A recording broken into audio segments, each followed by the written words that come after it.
On July 8, 2014, Israel launched a devastating military attack on the Gaza Strip. Over the course of 51 days, the Israeli military dropped nearly 20,000 tons of explosive on Gaza, a densely populated area the size of Philadelphia, killing over 2,000 Palestinians and wounding tens of thousands more. The overwhelming majority of these casualties were civilians. This strip of land is being bombarded from the air, sea and land. Israel launched at least 160 strikes on the Gaza Strip. And there's one less hospital in Gaza now. Israel today flattened Wafa Hospital. The sheer scale of the attack sparked outrage and condemnation around the world. Israel's month-long pounding of Gaza shocked many people around the world. Mass demonstrations have been held in many of the world's major cities.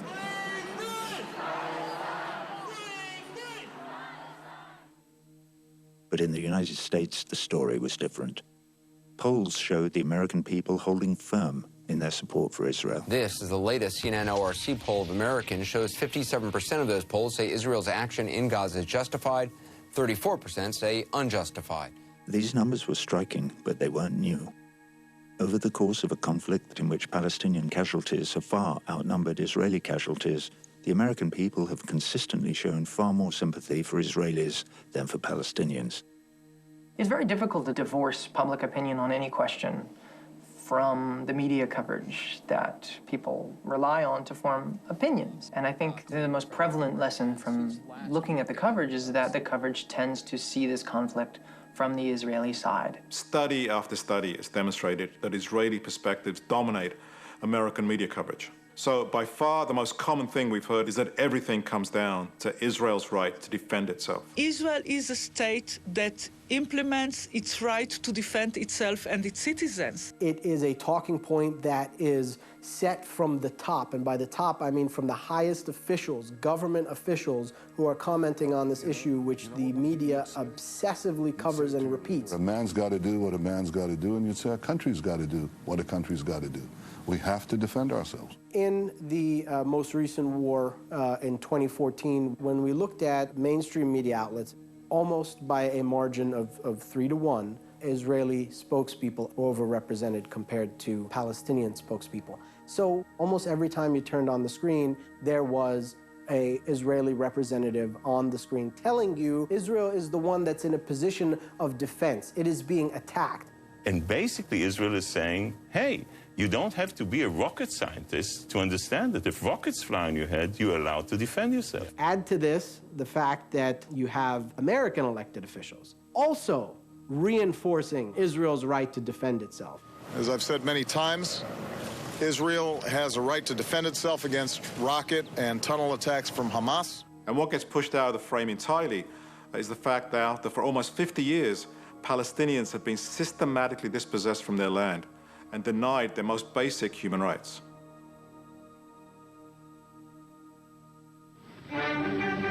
Pioneers and refugees from countries of the oppression, young and old, they are going now to a land which accepts them.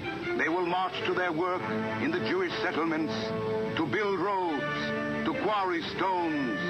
They will drill wells to restore to Palestine's soil its long neglected fruitfulness.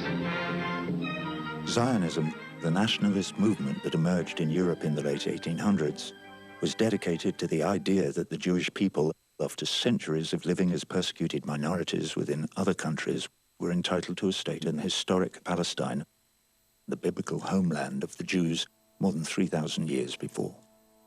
But there was a basic problem with the choice from the start.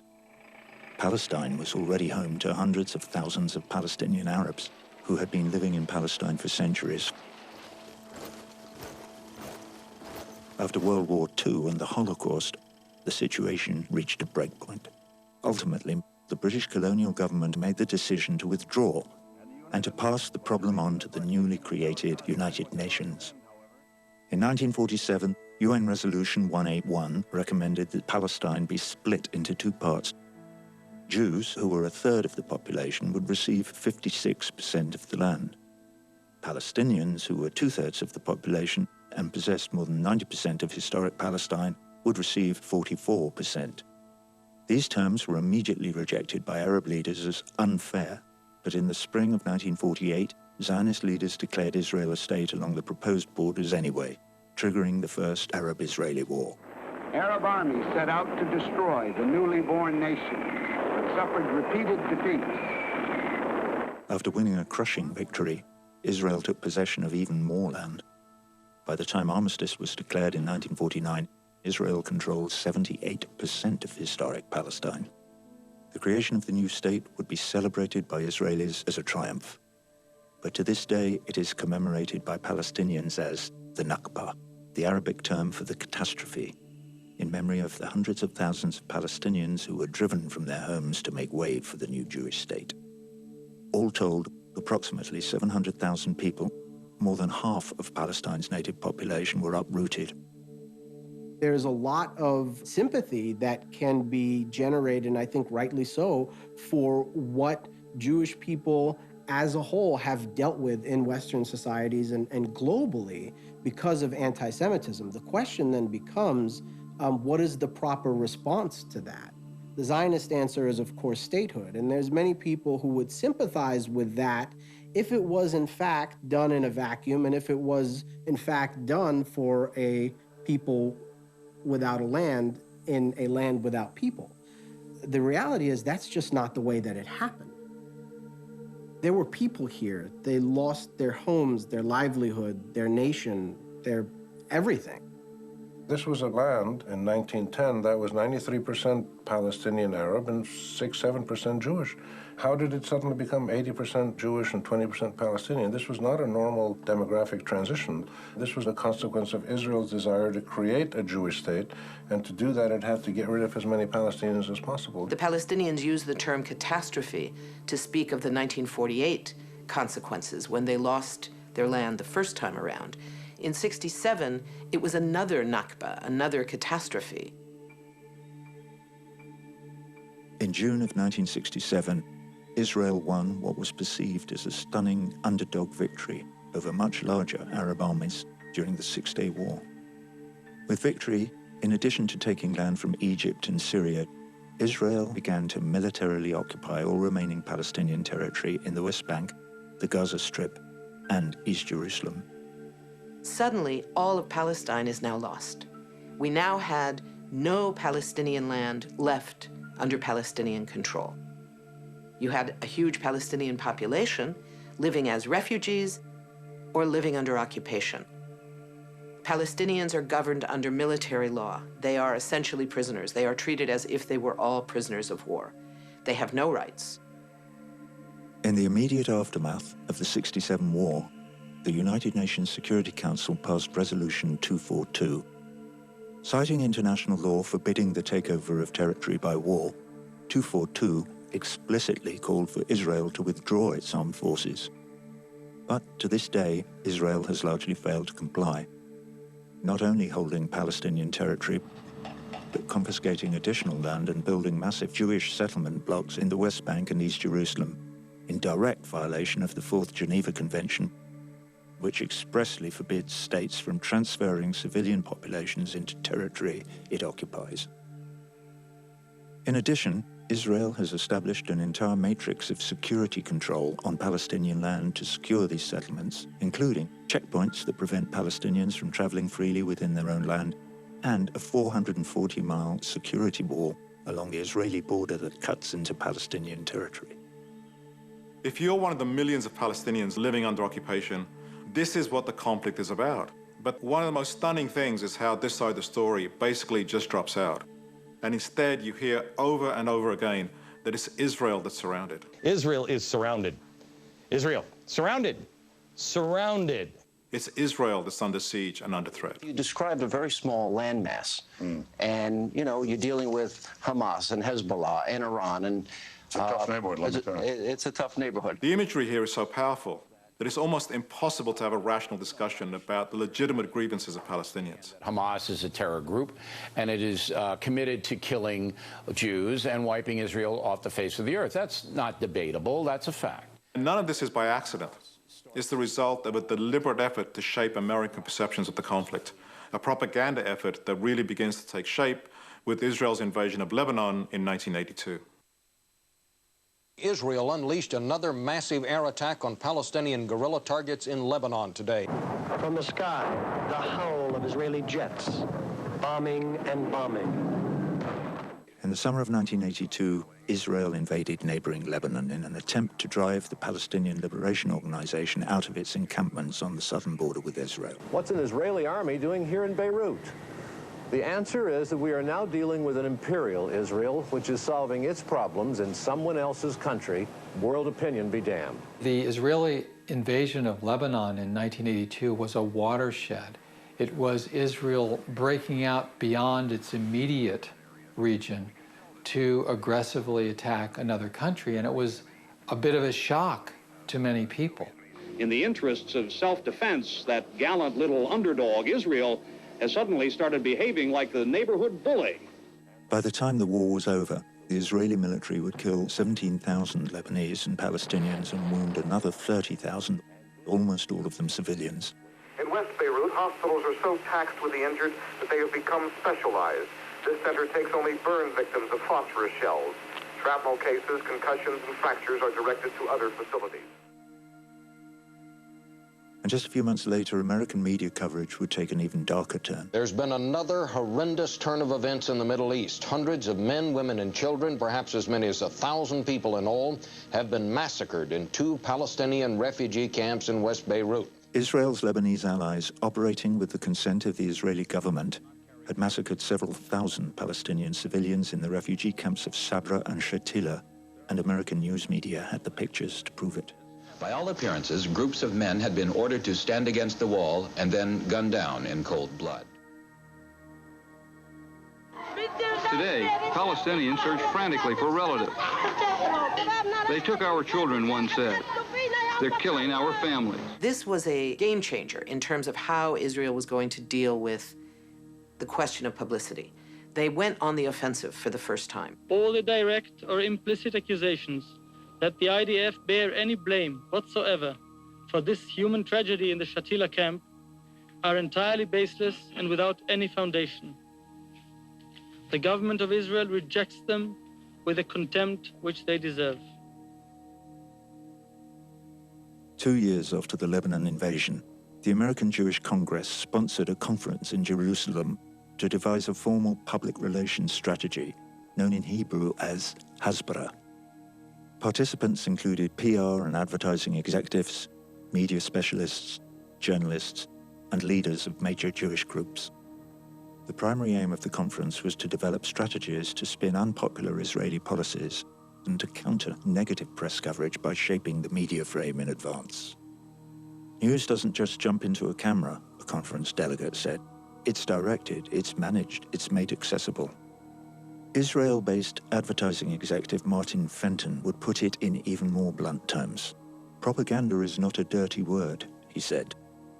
Face it, we are in the game of changing people's minds, of making them think differently. To accomplish that, we need propaganda. After Lebanon, you start to see the basic Hasbara strategy in action. Images of Palestinians fighting back against Israel's occupation make their way onto American television screens. And the Israeli military crushes this resistance in brutal ways that undercut Israel's image as underdog and victim. Israeli helicopter gunships deliberately fired a missile into a crowd of civilians last night, killing 7 Palestinians and wounding 70 more. Then Israeli officials go into full Hasbara mode and act like the occupation doesn't even exist, framing all Palestinian resistance as terrorism and Israeli aggression as self-defense. The Palestinian terror campaign continues. It only justifies again and again that we, Israel, have to continue and defend ourselves. And so this becomes the framing of the situation. Israel is defending itself, which means Israel is not the aggressor here. That doesn't square with the reality on the ground, and we know that. You have a right to defend yourself. You don't have a right to occupy people, deny them their human rights, and then cry foul when they resist. That's not the right to self-defense. That's the right to repression. That's what Israel is asking for here. Let us do away with these dissenters, these Palestinian dissenters, and call it defense. And when you look today at how the media cover the conflict, you see just how successful Israel's propaganda has been in reversing the legacy of Lebanon. If there's any complaints, and there should be, about civilian deaths, they belong, the responsibility and the blame belongs in one place, Hamas. I don't think anyone should get that wrong.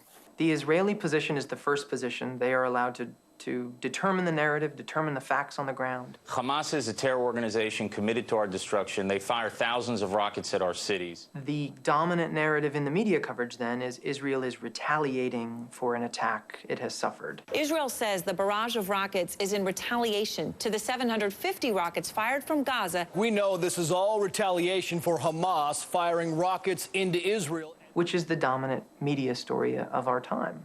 What we've seen is really another kind of occupation, an occupation of American media and what we could call the American mind, by a pro-Israel narrative that's deflected attention away from what virtually everyone recognizes as the best way to resolve this conflict, end the occupation and the settlements so that Palestinians can finally have a state of their own. His Excellency Yitzhak Rabin, Prime Minister of Israel, the President of the United States. The ongoing peace process that began with the Oslo Peace Accords in 1993 was designed to negotiate the terms of Israel's withdrawal from Palestinian territory in accordance with UN Resolution 242, which made an explicit connection between Israeli withdrawal and a just and lasting peace. But since Oslo, Israel has actually taken more Palestinian land for its Jewish-only settlements. In 1993, there were approximately 200,000 illegal Jewish settlers living in the occupied Palestinian territories. Since then, that number has more than tripled, with approximately 650,000 settlers now living in the West Bank and East Jerusalem. So if you look at the result, not the words and the pretty phrases, what's happened over the past 20 years and was inaugurated at Oslo was not a peace process. It was an annexation process. What has happened is that now 1 in 11 Israeli Jews live in these illegal settlements. So the failure to confront the settlement enterprise from the very beginning, I think, has created a almost insuperable obstacle to the creation of a Palestinian state. There's no place to put it. What we're talking about here is something that is completely indefensible. Israel knows this. Israel knows this very well, and for that reason wants to talk about anything and everything else. They'd rather talk about terrorism.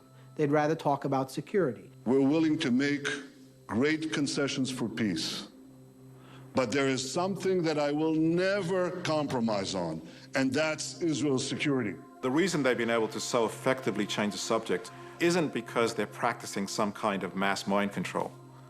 The main reason is that the US government itself has had a vested interest in promoting this same narrative for almost 50 years now. This goes back to the start of the so-called special relationship with Israel in the late 1960s, when the US decides to deputize Israel and make it what the Nixon administration called a cop on the beat, to protect American interests in the Middle East, especially US energy supplies. Ever since, the American government has continued to give Israel roughly $3 billion a year in military aid, while also vetoing one UN resolution after another condemning the occupation and settlements. The challenge is to make sure that the American people stay on board with US aid, despite what Israel is doing. A number of well-funded public relations organizations have emerged within the United States to help Israel justify its policies, especially the occupation and settlements, on security grounds. One of these groups is the Israel Project.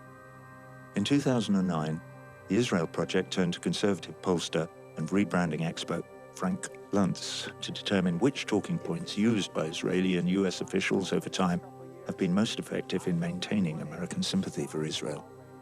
Luntz wrote up his recommendations in a 2009 report called The Global Language Dictionary. If you want to understand how the propaganda works, especially in the US, you need to read the Luntz document. He's really clear that the occupation and especially the settlements are a problem.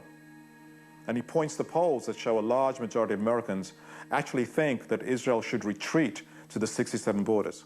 In fact, he says, when you talk about land in terms of 67, you completely flip American sentiment against you. But, and this is his solution, if you bring up the danger of terrorism, you win back the support.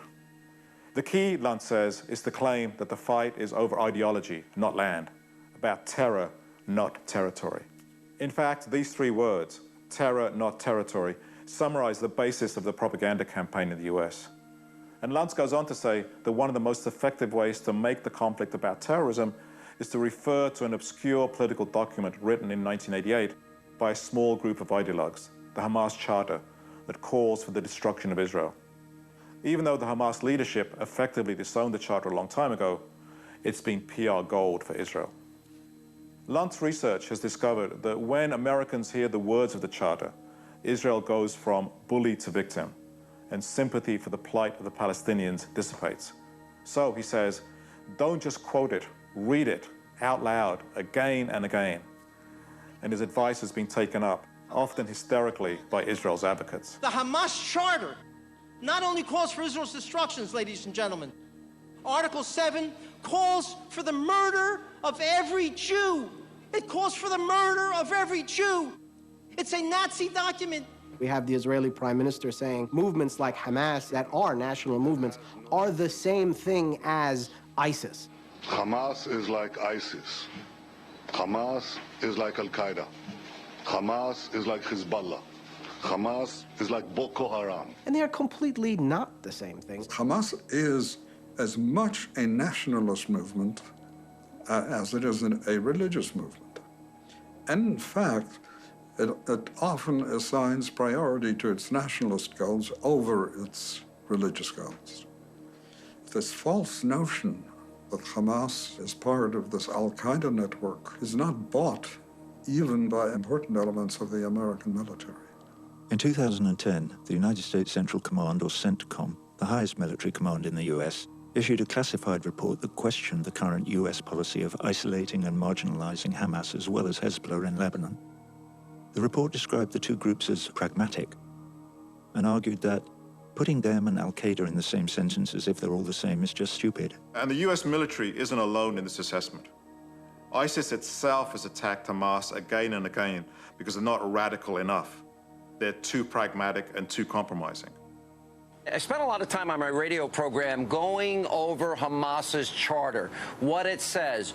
It wants to obliterate Israel. It wants to destroy the Jews. It is a sick, twisted, perverted ideology, and it manifests itself in different forms.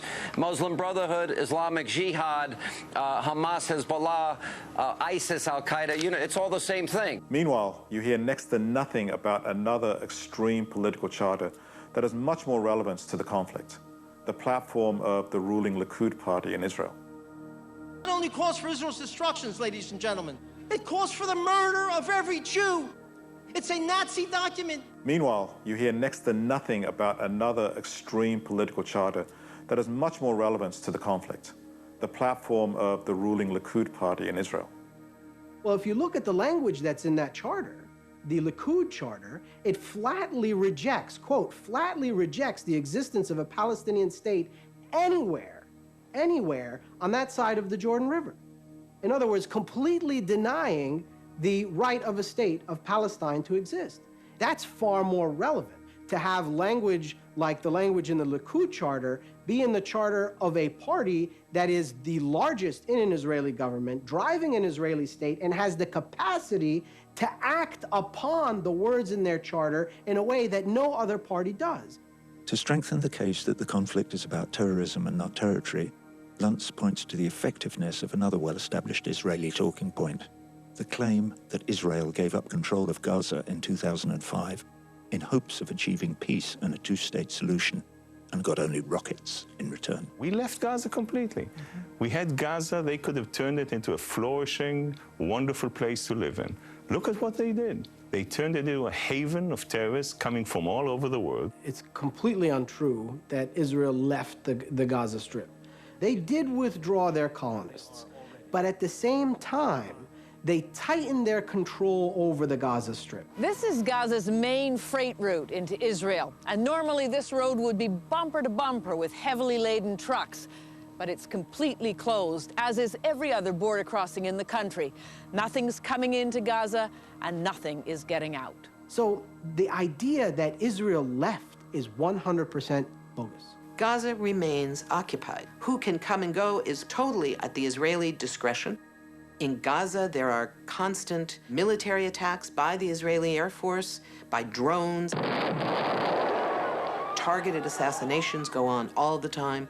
It wasn't really a withdrawal, but the conventional shorthand in the media is that Israel was willing to give up an enormous amount to the Palestinian side, and the Palestinians responded with violence. Israel, since 1967, controlled Gaza. They gave it to the Palestinians in a gesture of peace, and all they got are a bunch of rockets in return. This is the basic frame of Israel's PR campaign. Make sure the media stays focused on terrorism and Hamas extremism as a source of the conflict, not the occupation and the settlements. If you want to see this in operation, just look at the coverage of any of Israel's many attacks on Gaza over the past few years.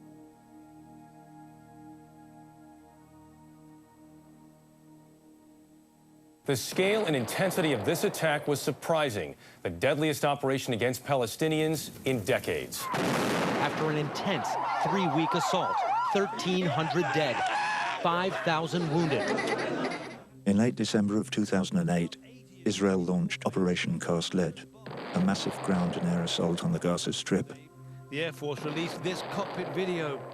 Over a period of 3 weeks, the Israeli military dropped over 600 tons of bombs on Gaza. It isn't clear yet how many civilians are among the... Nearly 1,400 Palestinians were killed and thousands more injured. The wounded were carried on corrugated iron, in private cars, on backs, and in arms.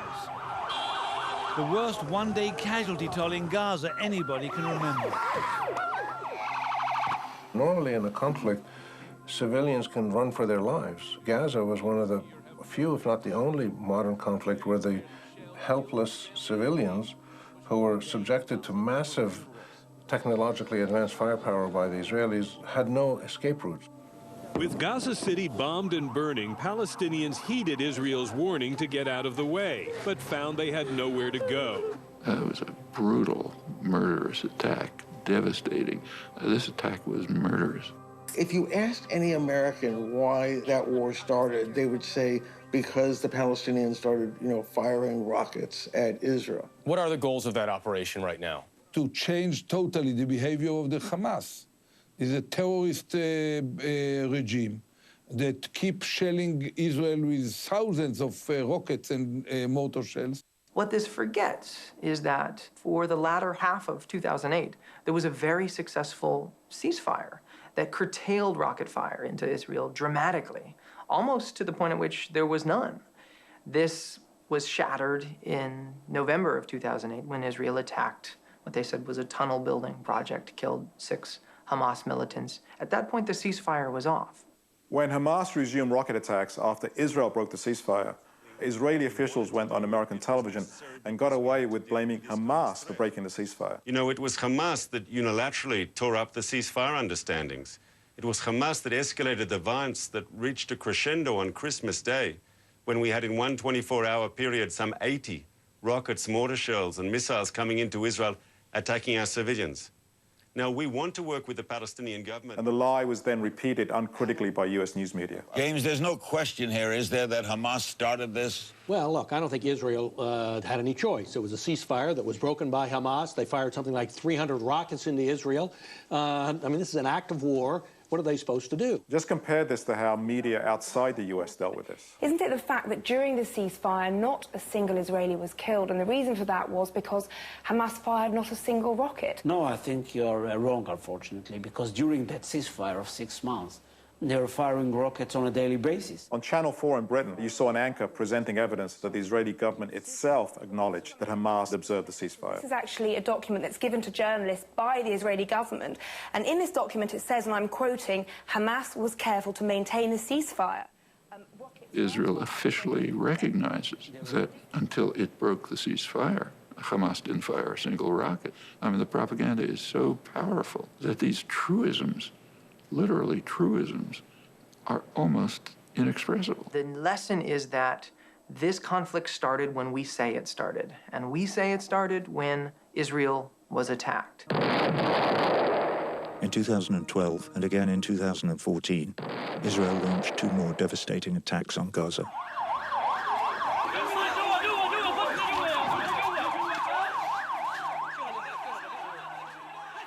Polls once again showed that Americans remained firmly on Israel's side.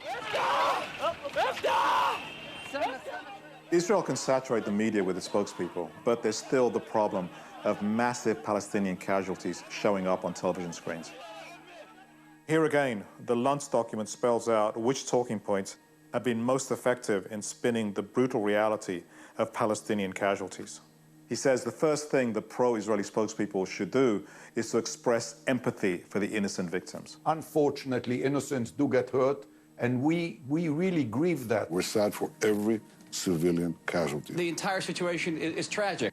Then Luntz tells PR spokespeople to turn the tables and ask the American people, what would you do?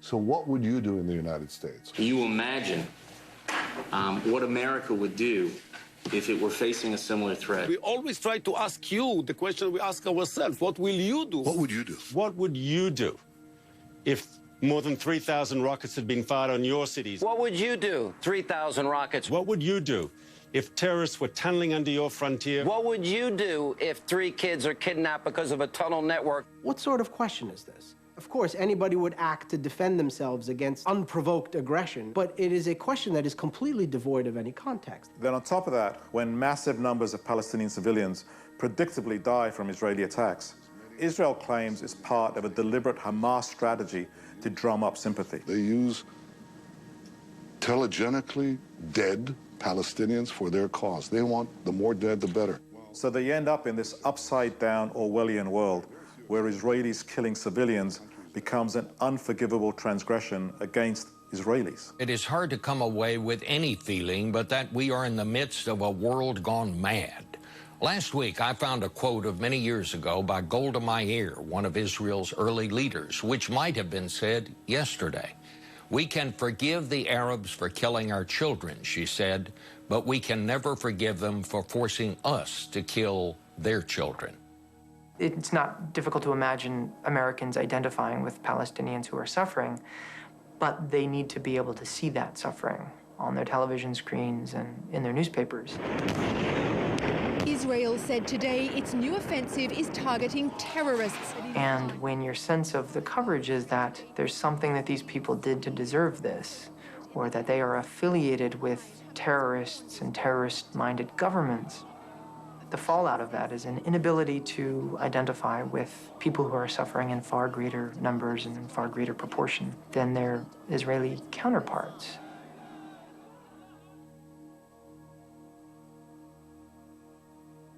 The effort to shape American perceptions of the Israeli-Palestinian conflict has been taken up by a number of pro-Israel groups based in the US. Together, these groups are commonly referred to as the Israel lobby. Nowhere has the lobby's power to shape a pro-Israel narrative been more visible than in the US Congress, due largely to the efforts of one of the most influential lobbying groups working on Capitol Hill today, the American Israel Public Affairs Committee, better known as AIPAC.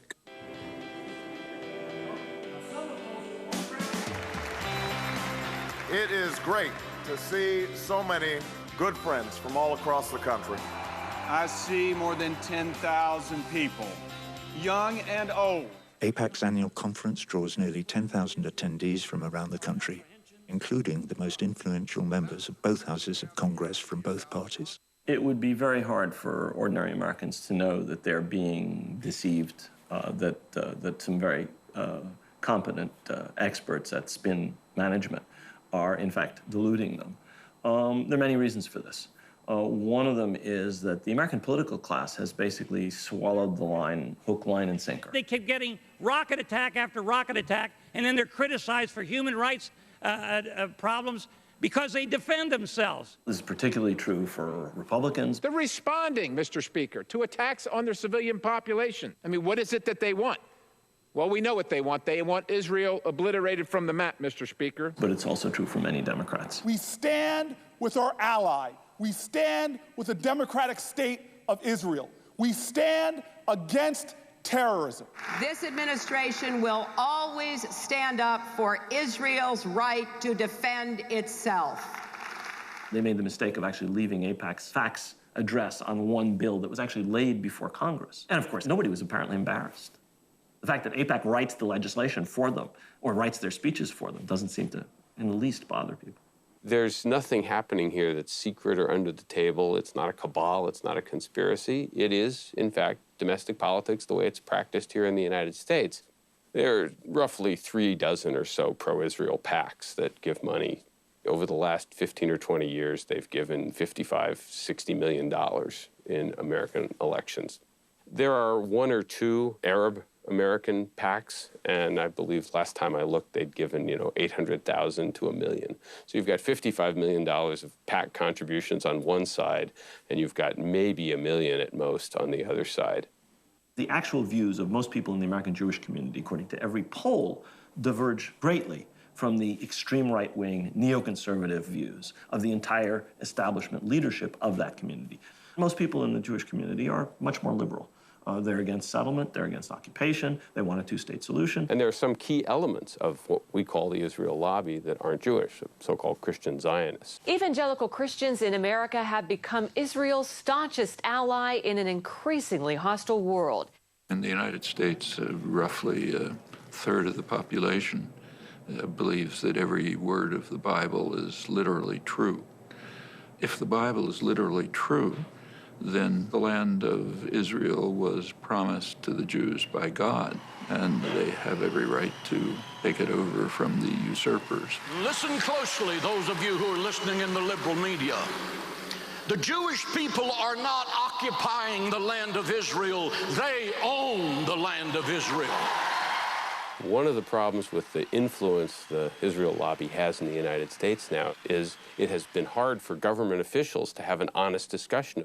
Just look what happened to President Obama when he made the mistake of simply saying out loud what the international consensus is. We believe the borders of Israel and Palestine should be based on the 1967 lines with mutually agreed swaps, so that secure and recognized borders are established for both states. It didn't matter that Obama was just repeating what had been official U.S. policy for decades, or the right-wing President Ronald Reagan had said essentially the same thing in the 1980s in even stronger language. UN Resolution 242 remains wholly valid as the foundation stone of America's Middle East peace effort.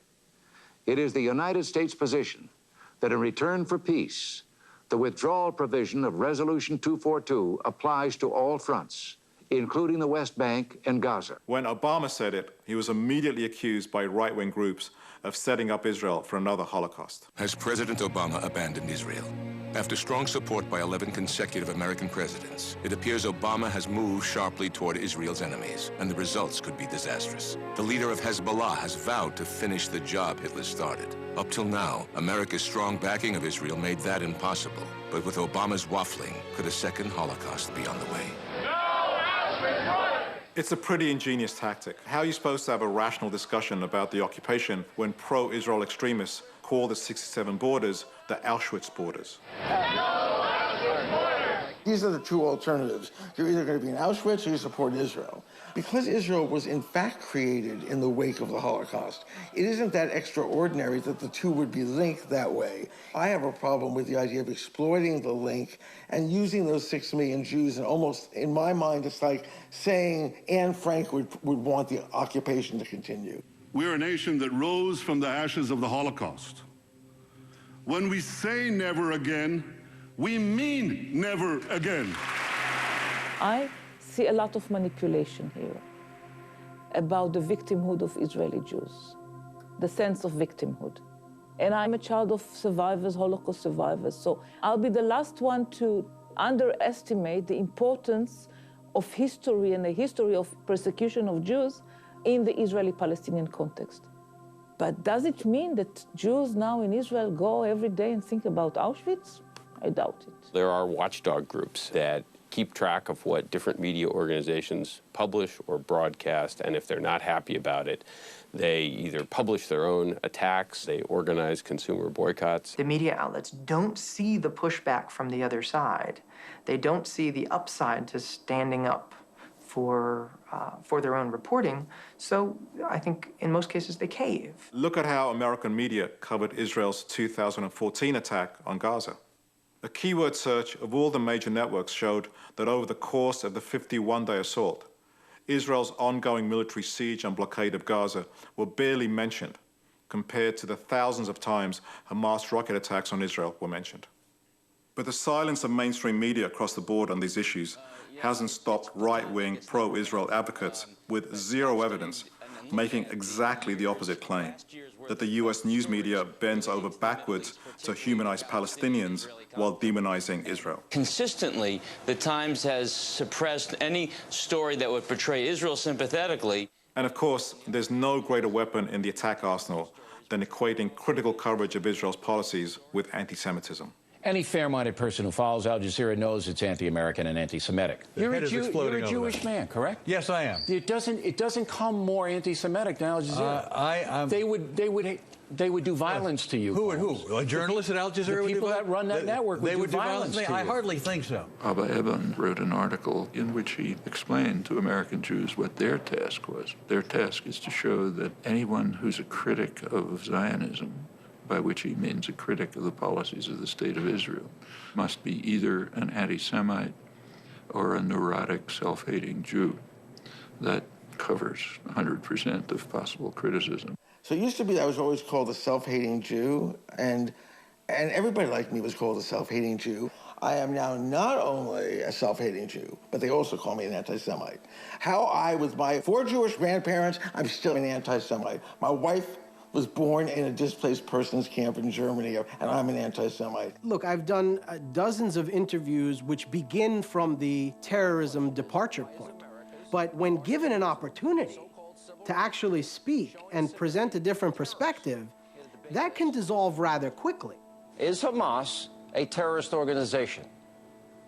Do I get to actually speak now? You get to answer the question. It's a simple yes or no question. Is Sir, Hamas... you invited me on here. Is Hamas, whose charter calls for the destruction of Israel, is that a terrorist organization? That's a yes or no question. Thank you for your question. Finally. It's very telling to me that, and it should be telling to your viewers as well, by the way, that the moment you have a Palestinian voice on your program who begins to explain the legitimate grievances of Palestinians on the ground, not just organization. Answer. Sir, let me question. Finish. What part of this can't you get through your thick head? Is Hamas a terrorist organization? Excuse me? Yes or no? The only thing that you're going to say is what we want you to say.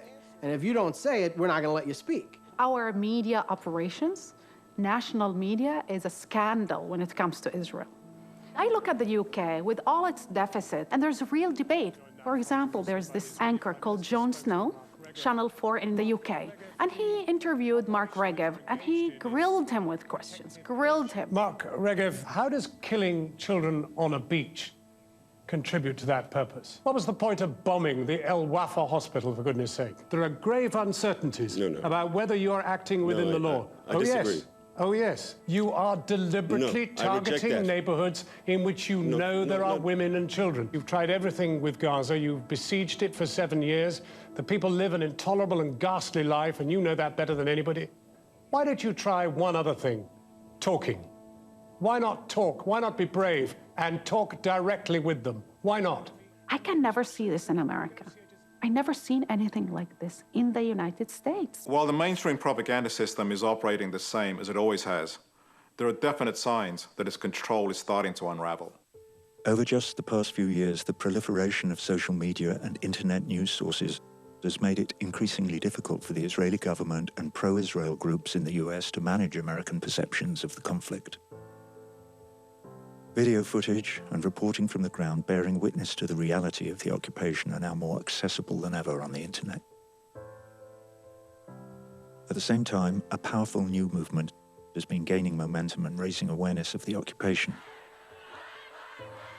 While activists from the Black Lives Matter movement have been making explicit connections between police violence against African Americans and the Israeli military's repression of Palestinians. We stand next to people who continue to courageously struggle and resist the occupation. People continue to dream and fight for freedom. From Ferguson to Palestine, the struggle for freedom continues. And all of these developments seem to be having an effect.